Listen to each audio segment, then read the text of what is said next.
आता लाडक्या बहिणींसाठी अत्यंत आनंदाची बातमी स्वतः मुख्यमंत्र्यांनी दिली आहे। लाडकी बहिणी योजनेचा नोव्हेंबरचा हप्ता मंजूर झाला आहे। 5 मिनिटांपूर्वी स्वतः मुख्यमंत्र्यांनी पैसे वितरण करण्याचे आदेश दिले असून महिला बालविकास मंत्री अदितीताई तटकरे यांनी अधिकृतपणे ही माहिती दिली आहे। पहिल्या टप्प्यामध्ये 20 जिल्ह्यातील 1,30,00,000 बहिणींना लाभ हा जमा होणार। नोव्हेंबरच्या हप्त्यासाठी सरकारने 426 कोटीचा निधी सुद्धा मंजूर केला आहे। पण नोव्हेंबरच्या हप्त्याचे वितरण हे 4 नव्या नियमानुसार आता होणार आहे, ज्यामुळे नोव्हेंबरचा हप्ता सर्व बहिणींना या ठिकाणी मिळणार नाही। नोव्हेंबरचा म्हणजे 17वा हप्ता हा सरसकट मिळणार नाही। नोव्हेंबरच्या हप्त्याच्या वितरणासाठी सरकारने 4 नवे नियम लागू केले आहेत। लाडकी बहीण योजनेमध्ये बदल आता करण्यात आला आहे। 4 नियम आता ज्या महिला पाळतील, ज्या महिला या 4 नियमांमध्ये बसतील, फक्त त्यांना 17व्या हप्त्याचे 1500 रुपये आता जमा होणार आहेत। तसेच 20 जिल्ह्यातील 22 लाख महिलांना 25,000 रुपये विशेष अनुदान देखील मिळणार आहे। महाराष्ट्रातील 36 जिल्ह्यापैकी पहिल्या टप्प्यामध्ये फक्त 20 जिल्ह्यांमध्ये हे वितरण होणार आहे। त्याची यादी प्रशासनाकडून जाहीर सुद्धा करण्यात आली आहे। बाकीच्या 16 जिल्ह्यांमध्ये हप्ता उशिरा मिळणार।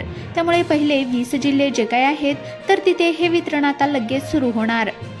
लाडक्या बहिणींनो, लाभार्थी जिल्ह्यांची यादी देखील आली आहे, पण सरकारने स्पष्टपणे सांगितलंय की 4 नियमाच्या अंतर्गत राहूनच पैशाचे वितरण यावेळेस होणार आहे। त्यामुळे ज्या महिला या 4 नियमांमध्ये बसतील, फक्त त्याच महिलांच्या खात्यामध्ये पैशांचे वितरण होणार आहे। स्वतः मुख्यमंत्र्यांनी आणि पत्रकारांनी या जिल्ह्यांची यादी सुद्धा वाचून दाखवली आहे। त्यामुळे 100% या 20 जिल्ह्यांमध्ये पैसे वितरण आज थोड्याच वेळामध्ये होणार आहेत। परंतु हे 4 नियम तुम्ही पाहून घ्या, अशी ही सूचना मुख्यमंत्र्यांनी बहिणींना दिली आहे। सप्टेंबरचे ऑक्टोबरचे जे काही हप्ते होते तर ते सरसकट बहिणींना देण्यात आले, पण आता सर्व महिलांना हा हप्ता मिळणार नाही, अशा प्रकारची सूचना सरकारकडून देण्यात आली आहे। 4 नियमांतर्गत अतिशय काटेकोरपणे हे वितरण आता होणार आहे। आता ज्या महिला या 4 नियमांमध्ये बसतील, फक्त त्याच महिलांना पैसे मिळणार। पूर्वी फक्त 4 चाकी वाहनांचा नियम होता, म्हणजे 4 चाकी वाहन असेल, 4 व्हीलर गाडी असेल की लाभ बंद व्हायचा। पण आता आयकर विभागाचा नियम आलाय, इन्कम टॅक्सचा वेगळाच नियम या ठिकाणी जाहीर करण्यात आलाय, ज्यामुळे 4 चाकी गाडी नसली तरीही पैसे बंद होणार। हे 4 नियम लागू केल्यामुळे काल मध्यरात्रीपर्यंत 30 लाखाहून अधिक बहिणी अपात्र झाल्या, ज्यामुळे आता बहिणींची संख्या हळूहळू कमी होणार आहे। ही संख्या वाढत जाऊन तब्बल 1 कोटीच्या आसपास जाऊ शकते, असे अंदाज आता वर्तवण्यात आले आहेत। फक्त एका नियमामुळे 30 लाख महिला अपात्र झाल्या आहेत, तर दुसरा, तिसरा आणि चौथा नियम अतिशय कठोर असल्यामुळे त्यांच्या अंतर्गत आणखी 70 लाख महिला अपात्र होणार आहेत। त्यामुळे आता सर्व बहिणींच्या अडचणीमध्ये सुद्धा वाढ होणार।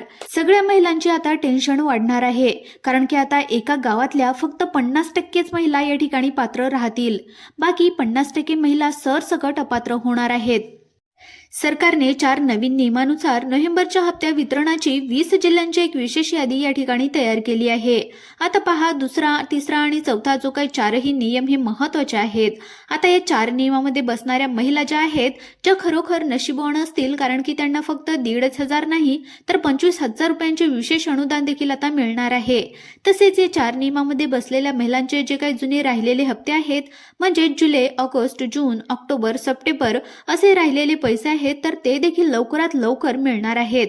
नोव्हेंबरचे हप्ते वितरणाला बराचसा उशीर झालाय, पण तो उशीर झाला, सरकारने एक गुपितपणे पडताळणी केली होती, एक ऑनलाईन पडताळणी या ठिकाणी केली होती, तर काही ठिकाणी कागदपत्रांची पडताळणी देखील झालेली आहे। आणि ज्या पडताळणीमध्ये अशा महिला सापडल्यात की ज्यांचे आता लाभ या ठिकाणी नोव्हेंबर पासून बंद होतील, ज्या संदर्भामध्ये 4 विशेष गट महिलांचे पाडले आहेत। या 4 गटातील महिलांचे लाभ आता बंद होणार। पहा, अतिशय महत्त्वाचा निर्णय घेण्यात आलाय आणि त्याचा GR देखील आता लगेचच आलेला आहे। मग आता कशा पद्धतीने हे नवीन 4 नियम लागू करण्यात आले आहेत, नोव्हेंबरच्या हप्त्याच्या पहिल्या टप्प्यातील 20 जिल्ह्यांची जी काही यादी आहे, त्यामध्ये कोणत्या जिल्ह्याचा नंबर लागलाय, 25,000 रुपयांचे अनुदान कोणत्या बहिणींना आता मिळणार आहे, नोव्हेंबरच्या हप्त्यासाठी पात्र होण्यासाठी कोणते 4 कागदपत्र आता लाडक्या बहिणींना द्यावे लागणार आहेत, तसेच KYCच्या संदर्भातला काय नवा नियम आलाय, संपूर्ण सविस्तर माहिती आज आपण या व्हिडिओच्या माध्यमातून पाहणार आहोत। पहा, जर तुम्हाला खरोखर 1500 रुपयांची गरज असेल, तुमचा लाभ कायमचा सुरू राहावा असं तुम्हाला वाटत असेल, तर हा व्हिडिओ तुम्ही शेवटपर्यंत लाडकी बहीण योजनेचा नोव्हेंबरचा हप्ता देण्याचा निर्णय आज सकाळी झालेला आहे. लाडकी बहीण योजनेसाठी 31,000 रुपये कोटींचं जे काही पॅकेज आहे स्वतः मुख्यमंत्र्यांनी मंजूर केलंय. त्यामुळे पैसे आता 100% येणार आहेत. पण आताच काही दिवसापूर्वी केवायसीची नवीन प्रक्रिया सुरू करण्यात आली होती आणि त्या केवायसीमुळे आता लाडकी बहीण योजनेमध्ये मोठा बदल होतोय. कारण की केवायसीच्या संदर्भामध्ये काल दुपारी सरकारने एक मोठा निर्णय जाहीर केलाय, ज्यामध्ये ज्या लाडक्या बहिणींनी केवायसी केली आहे किंवा ज्यांची करायची राहिली आहे अशा सर्व लाडक्या बहिणींसाठी एक नवा नियम केवायसीच्या संदर्भामध्ये लागू झालाय. ज्या बहिणींची केवायसी झाली आहे त्यांचा लाभ आता बंद होणार आहे. ज्यांनी केवायसी केली त्याचे लाभ आता बंद होणार आहेत, अशी माहिती या नियमानुसार आलेली आहे.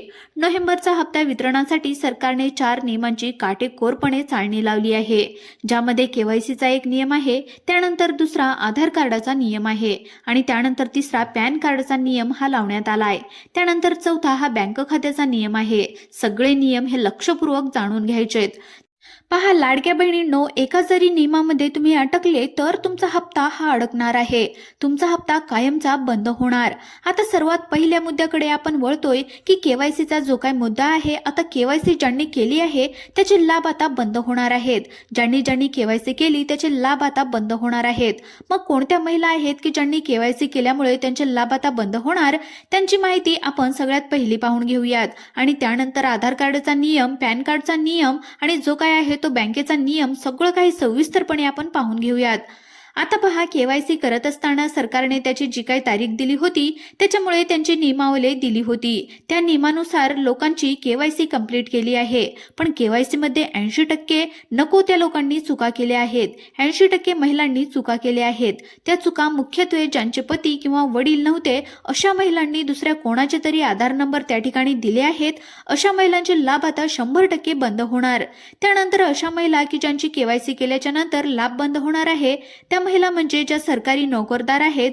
बऱ्याचशा अशा महिला आहेत की ज्या सरकारी नोकरीला जात असतात, नगरपालिकेमध्ये जातात, जिल्हा परिषदेमध्ये जातात, कुठेतरी अंगणवाडीमध्ये जातात. अशा महिलांनी लाभ घेतला होता आणि केवायसी केल्याच्या नंतर त्यांची सगळी माहिती या ठिकाणी सरकारच्या समोर आली आहे आणि त्यांचे लाभ या ठिकाणी बंद होणार. तसेच ज्या महिलांच्या घरी 4 चाकी वाहन आहे, त्यांच्या पतीच्या नावावर असेल तर त्यानुसार सुद्धा त्यांची माहिती सरकारला समजली आहे आणि त्यांचे लाभ सुद्धा आता बंद होणार. त्यानंतर अशा महिला की ज्यांचे उत्पन्न 2.5 लाख रुपयांच्या वर आहे आणि त्यांनी सुद्धा केवायसी केली आहे, तर अशा महिलांचे लाभ सुद्धा आता बंद होणार आहे. हा झाला पहिला नियम आणि पहिला मुद्दा. आता ज्यांनी केवायसी केली आणि जे काही वर असलेल्या गोष्टीमध्ये सापडतील त्यांचे पैसे आता बंद होणार.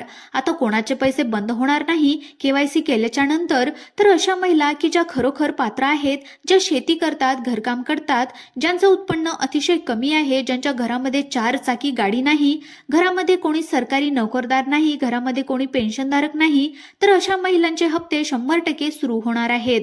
आता हा झाला पहिला नियम.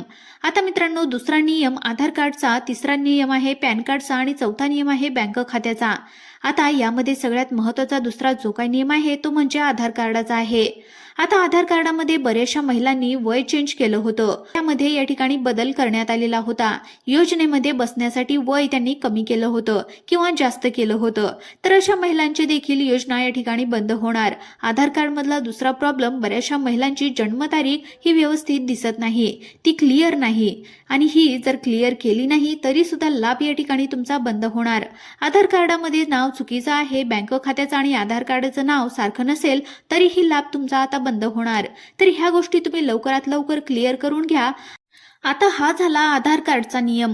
आता तिसरा नियम आहे पॅन कार्डचा. आता पॅन कार्डचा जो काही नियम असा आहे की ज्याच्या अंतर्गत आता ही केवायसी केल्याच्या नंतर लाडकी बहीण योजनेच्या लाभार्थी महिला आहेत तर त्यांच्या पॅन कार्ड, आधार कार्डवरून पॅन कार्ड डिटेल्स घेतले जाणार आणि त्याच्यावरून त्यांच्या घरामध्ये येणारे पैसे हे पॅन कार्डवरून व्यवहार जे काय होत असतात, जे कुठलेही बँकेमध्ये किती पैसे काढले जातात येतात, तर याचे व्यवहार आयकर विभागामार्फत समजणार आहेत आणि त्यानंतर जर ते व्यवहार 2.5 लाख रुपयाच्या वर आढळले तर त्या महिलांचे पैसे सुद्धा बंद होणार आहेत. त्यामुळे तुम्ही तुमच्या खात्यामध्ये किती पैसे येतात जातात हे जर 2.5 लाखाच्या वर येत असतील तर 100% तुमचा सुद्धा लाभ या ठिकाणी बंद होणार आहे. पुढचा शेवटचा आणि सगळ्यात महत्त्वाचा नियम आहे बँक खात्याचा. बँक खात्याचं तसं पाहायला गेलं तर बरेचसे मुद्दे आहेत जे महिलांच्या लक्षामध्ये येत नाहीत. त्यातला पहिला आहे आधार कार्ड आणि बँक खाते हे लिंक असणार. आधार कार्ड आणि बँक खाते हे व्यवस्थितपणे लिंक असणं गरजेचं आहे. आधार कार्डावरचं नाव आणि बँक खात्यावरचं नाव एक्झॅक्टली सेम असणं सुद्धा गरजेचं आहे. कुठलीही स्पेलिंग मिस्टेक त्याच्यामध्ये चालणार नाही. तुमच्या बँक खात्याला तुमचा मोबाईल नंबर कनेक्ट पाहिजे. तुमच्या बँक खात्यामध्ये मिनिमम बॅलन्स टाकलेलं असलं पाहिजे. तर अशा प्रकारच्या ज्या काही बँक खात्याच्या गोष्टी आहेत तर त्याही तुम्हाला या नियमानं अंतर्गत पाळायच्या आहेत. तर नक्कीच येणाऱ्या काळामध्ये नोव्हेंबरच्या हप्त्याचा जो काही GR आहे तर तो लवकरात लवकर सरकार काढणार आहे आणि त्याच्या माध्यमातून पैशाचे वितरण होणार आहे. त्यामुळेच तुमचा आतापर्यंत किती हप्ते तुम्हाला मिळाले आहेत, ऑक्टोबरचा हप्ता मिळाला का सप्टेंबरचा मिळाला हे सुद्धा कमेंटच्या माध्यमातून आम्हाला नक्की कळवा. आणि त्याचसोबत जर तुम्ही आमच्या YouTube चॅनलवर पहिल्यांदाच आले असाल, नवीन आले असाल तर चॅनलला सुद्धा सबस्क्राईब करून घ्या आणि व्हिडिओला सुद्धा एक लाईक नक्की करा. धन्यवाद.